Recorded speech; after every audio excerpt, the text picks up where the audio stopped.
Sir ಮೊದಲಿಗೆ ನಿಮ್ಮಿಂದ ಪ್ರಾರಂಭ ಮಾಡ್ತೀನಿ. ಈಗ ಇಷ್ಟೆಲ್ಲ ಅವಘಡಗಳಾಗ್ತಾ ಇದೆ, ವ್ಯವಸ್ಥೆ ಸರಿ ಇಲ್ಲ ಅಂತ ಎಷ್ಟೋ ಜನ ಹೇಳ್ತಾ ಇದ್ದಾರೆ. ಯಾಕೆಂತ ಅಂದ್ರೆ ಅಯ್ಯಪ್ಪ ಸ್ವಾಮಿ ಅಂತಂದ್ರೆ ಎಲ್ಲರೂ ಕೂಡ ನಂಬಿಕೆಯಿಂದ ಹೋಗ್ತಾರೆ, ವ್ರತಾಚರಣೆಯನ್ನ ಮಾಡ್ತಾರೆ ಇಷ್ಟು ದಿನಗಳ ಕಾಲ.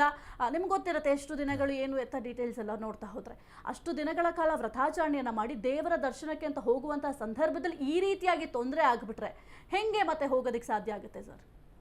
ಇವಾಗ ಜನ ಮಾಬ್ ಆಗಿ ಹೋಗ್ತಾ ಇದ್ದಾರೆ. ಎಷ್ಟೋ ಜನ ವ್ರತ ಫಾಲೋ ಮಾಡ್ತಾ ಇದ್ದಾರೆ, ಕಮ್ಮಿ ಮಾಡ್ತಾ ಇದ್ದಾರೆ. ಇವತ್ತೇ ಮಾಲೆ ಹಾಕ್ತಾರೆ, ಬೆಳಗ್ಗೆ ಹಾಕ್ತಾರೆ, ಹೋಗ್ತಾರೆ. ಅವರೊಂದು ಪ್ರಾಪರ್ ಪ್ಲ್ಯಾನಿಂಗ್ ಯಾರೂ ಮಾಡಿಲ್ಲ.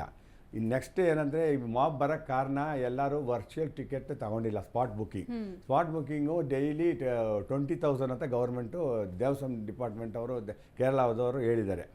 ಬಟ್ 20,000ಗಿಂತ 60,000 50,000 ಜನ ಬರ್ತಾ ಇದ್ದಾರೆ.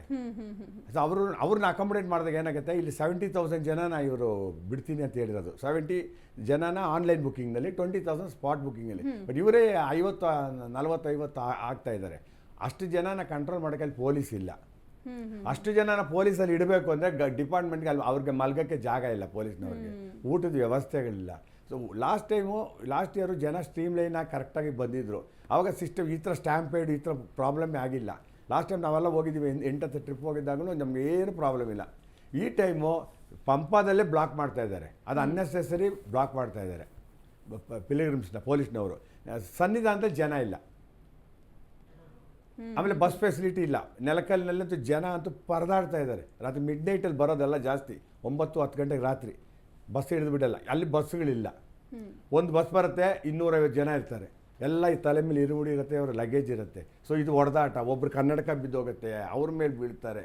ಇದನ್ನೆಲ್ಲ ವ್ಯವಸ್ಥೆ ಬಸ್ಸುಗಳನ್ನ ಲೈನಾಗಿ ನಿಲ್ಲಿಸೋದಿಲ್ಲ. ಬೇರೆ ನಮ್ಮ ಜಾತ್ರೆಗಳಲ್ಲಿ ಗಾಡಿಗಳನ್ನ ಲೈನಾಗಿ ನಿಲ್ಲಿಸಿರ್ತಾರೆ. ಇಲ್ಲಿ ಹಂಗಲ್ಲ, 250 ಜನ ಇದೆ, ಒಂದು ಬಸ್ ಬರ್ತದೆ. ಆ ಬಸ್ ಫುಲ್ಲಾಗಿ ಹೋಗಿದ ನಂತರನೇ ನೆಕ್ಸ್ಟ್ ಬಸ್ಗೆ ಡೋರ್ ತೆಗೆಯೋದವರು. ಅಷ್ಟುವರೆಗೂ ಈ ಜನ ವಯಸ್ಸಾದವರೆಲ್ಲ ಒಂದು ಏನು ಮಾಡ್ತಾರೆ, ಎಲ್ಲರೂ ಮಿಡಲ್ ಏಜ್ ಇಡೋರು ಜಾಸ್ತಿ ಬರ್ತಾ ಇದ್ದಾರೆ. ಅವ್ರ ಮುಂದೆ ಯಂಗ್ಸ್ಟರ್ಸು. ಆ ಒಂದು ಹೊಡೆದಾಟದಲ್ಲಿ ಈಗ ಆಗ್ತಾ ಇದೆ. ಆಮೇಲೆ ಸಿಸ್ಟಮಲ್ಲಿ ಪ್ರಸಾದಗಳು ಅದರದ್ದು ಅವ್ಯವಸ್ಥೆ ಆಗ್ತಾ ಇದೆ ಸನ್ನಿಧಾನದಲ್ಲಿ. ಆಮೇಲೆ ಇನ್ನೊಂದೇನಂದರೆ ಎಷ್ಟೋ ಜನ ಈ ಗೌರ್ಮೆಂಟು ಸನ್ನಿಧಾನದಲ್ಲಿ ಸುಮ್ಮನೆ ಹೋಗಿ ಜನ ಅಲ್ಲೇ ಈ ಸಿವಿಲ್ಸ್ ದರ್ಶನಕ್ಕೆ ಬರೋರದ್ದೇ ಜಾಸ್ತಿ ಆಗೋಗಿದೆ. ಅವ್ರೇನಾಗ್ತಾ ಇದೆ, ಇರುಮುಡಿ ಅವ್ರ ಜೊತೆ ಕೊಲೈಡ್ ಆಗ್ತಾ ಇದ್ದಾರೆ. ಆ್ಯಕ್ಚುಲಿ ಇರುಮುಡಿ ಅವ್ರಿಗೆ ಫಸ್ಟ್ ನಾವು ಪ್ರಿಫರೆನ್ಸ್ ಕೊಡಬೇಕು. ಇರುಮುಡಿ 18ನೇ ಪಡಿ ಹಾಕಿದ್ರೆ ಅವರು ಅಭಿಷೇಕ ಮಾಡೋಕೆ ಅವರು ಹೋಗ್ತಾರೆ. ಬಟ್ ಈ ಸಿವಿಲ್ ಅವರು ಜಾಸ್ತಿ ಆಗಿರೋದ್ರಿಂದ 2ನೇ ದರ್ಶನ ರಾತ್ರಿ ಎಲ್ಲ ಹಾಲ್ಟ್ ಆಗ್ತಾರೆ. ರಾತ್ರಿ ಅಲ್ಲಿ ಹಾಲ್ಟ್ ಆಗೋ ಅವಶ್ಯಕತೆ ಇಲ್ಲ. ಸಾಯಂಕಾಲ ದರ್ಶನ ಆಯಿತು ಅಂತ ಹೇಳಿದ್ರೆ ದೇವಸ್ಥಾನದಲ್ಲಿ ಏನೋ ನಾವು ಗಂಜಿ ಕೊಡ್ತಾರೆ ರಾತ್ರಿ, ಅದು ಗಂಜಿ ಕೊಟ್ಟ ತಕ್ಷಣ ಇಳಿಬೇಕು. ಇವ್ರೇನು ಮಾಡ್ತಾರೆ, ಅಲ್ಲೇ ಹಾಲ್ಟ್. ಸೊ ಜಾಗ ಬಿಡೋಕ್ಕಾಗಲ್ಲ. ಇಲ್ಲೊಂದು 500 ಜನ ಮಲಗಿರ್ತಾರೆ. ಈ 500 ಜನ ರಾತ್ರಿನ ಜಾಗ ಖಾಲಿ ಮಾಡಿದ್ರೆ ಬೇರೆ ಜನಕ್ಕೆ ಜಾಗ ಆಗುತ್ತೆ. ಇದೆಲ್ಲ ಅಕ್ಯುಮುಲೇಟ್ ಆಗಿ ಕೂತಿದೆ. ಓಕೆ.